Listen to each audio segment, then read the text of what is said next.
Hi everyone. Today we are going to discuss about the integrator using the op-amp. See here, this first circuit, it is the ideal integrator or basic integrator circuit. So this op-amp, it consists of, for this non-inverting terminal we connected one resistor, yes, or COMP. So this is resistance is equals to this R1 resistance. So why this resistance is connected means, so see, this is connected to minimize the effect of input bias current. Whatever there may be the input bias current, to minimize that we connected this resistance. Okay, so here we can say that both R1 resistance and these two RCOMP resistance both are same. And for the inverting terminal we connected one resistance R1, and in feedback path we connected the capacitor CF. So we can say that this integrator, it is like a low pass filter, but when the time constant is very large. So we know the time constant tau is always with resistance and capacitance.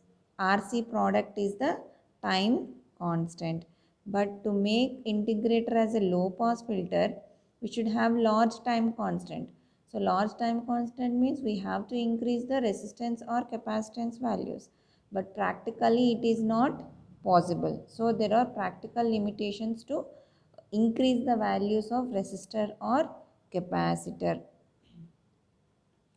Next. So the main drawback with this ideal integrator is that whenever we have low frequency, that is say if the input frequency is 0, yes, if it is 0, the capacitor is open circuited. Open circuited means then this op amp it becomes open loop. So if it is open loop, the gain is infinity. For open loop op amp,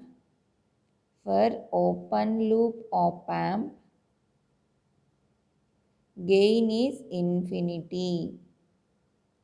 As we connected capacitor here, for frequency f is equals to 0, it is open circuited, so it is behaving like open circuit and gain becomes infinity. For small frequency itself, the gain is becoming very large, which is a main disadvantage. So we are moving for the practical integrator circuit. See, this is the practical or lossy integrator circuit. Practical or lossy integrator circuit. For the ideal integrator circuit, if we connect another feedback resistor here, it becomes the practical integrator circuit. See, previously the gain was infinity. After connecting this feedback resistor RF, now the gain is becoming minus RF by R1. Minus, as it is an inverting terminal connected feedback R1.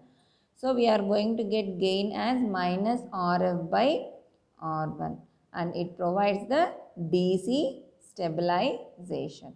That's why we are going for this practical integrator circuit to overcome the problem of ideal or basic integrator circuit. Now let us see the frequency response. This is the frequency response of the integrator. This line, it is the frequency response of the basic integrator or ideal integrator circuit, and this is the response of the practical integrator circuit. Here the frequencies are FA and FB. So for this practical integrator circuit, we are saying that even frequency is 0, the gain goes to infinity, but actually it is not infinity. For op amp, we are keeping plus VSAT and minus VSAT, right? So the op amp saturates to either plus VSAT or minus VSAT. But see, for a practical integrator circuit, between FA and FB, this between FA and FB, so the response is linear response. linear response. It is dropping from here to here. So we say that it is minus 20 dB per decade. Whenever it is decreasing, we say it is minus 20 dB per decade. So we say that the integration is possible between this FA and FB. If the frequency is between FA and FB, then only we are going to get the true integration. Anyway, for better integration, always remember keep FB. This FB is equals to 10 FA. For true better integration, always remember FB should be greater than or equals to 10 FA. 10 FA.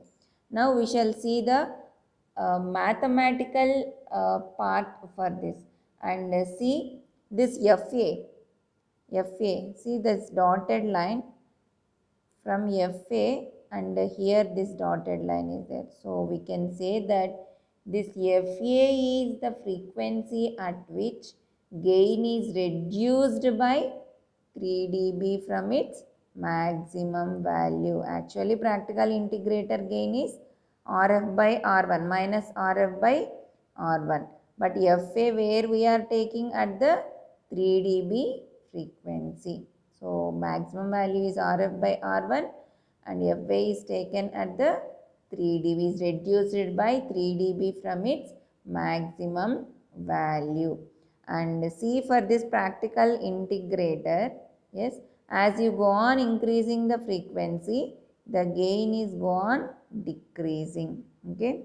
So this is the main advantage of using the practical integrator circuit. As you increase the frequency, gain decreases. Main advantage of using the practical integrator circuit. Now let us see the mathematical part of this ideal integrator and practical integrator circuits. See, this is the ideal integrator. In the last few minutes we have seen that. Let us assume that this as the node N, this as node N. So at node N, Vi by R1 plus Cf into dV0 by dt is equals to 0. So this dV0 by dt is equals to, this is all the mathematical part, minus 1 by R1 Cf into Vi. If we integrate on both sides, you are going to get V0 of t is equals to minus 1 by R1 Cf integral 0 to t Vi of t dt plus V0 of 0. This V0 of 0, okay, this is the initial output voltage we can consider. So this is for mathematical part of this ideal integrator circuit. And coming to this practical integrator circuit, see here minus means we are using the inverting integrator circuit here. Yes, the integrator part we are using is input we are giving to inverting terminal, no? So that's why we are going to get this minus here. And this practical integrator, so for practical integrator we are connecting the feedback resistance RF. So coming to this mathematical part, A is equals to, both these are parallel, so RF in parallel with XC. We should write XC divided by this R1. So for this total, again this is R1. So this becomes RF in parallel with XC. XC means 1 by XC is nothing but 1 by j omega Cf. So that's it is written here, RF into 1 by j omega Cf by RF plus 1 by j omega Cf total divided by this R1. And A is equals to, so doing the mathematical part, RF by j omega Cf RF plus 1 divided by, this is R1, this is R1, okay. So it becomes RF by R1 into j omega Cf RF plus 1, and A is equals to RF by R1 into 1 by j2 pi f Cf RF plus 1. So let Fa is equals to 1 by 2 pi Rfc, not suffix f, Rfc, 2 pi Rfc. So then we are going to get A is equals to Rf by R1 into Rf by R1 into 1 by 1 plus J F by Fa. So this is the amplitude equation. If we consider this as the amplitude equation, so from this we are going to have some conclusions. When F is equals to 0, this F is equals to 0, then mod A is equals to Rf by R DC gain. If frequency is between 0 and Fa, then gain is approximated to Rf by R.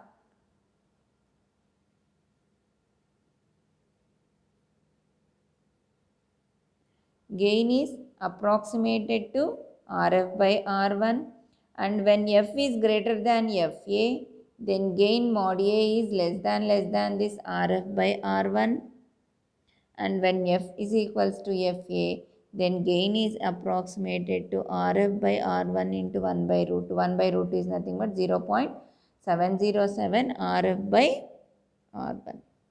Okay. So this is about the practical integrator circuit.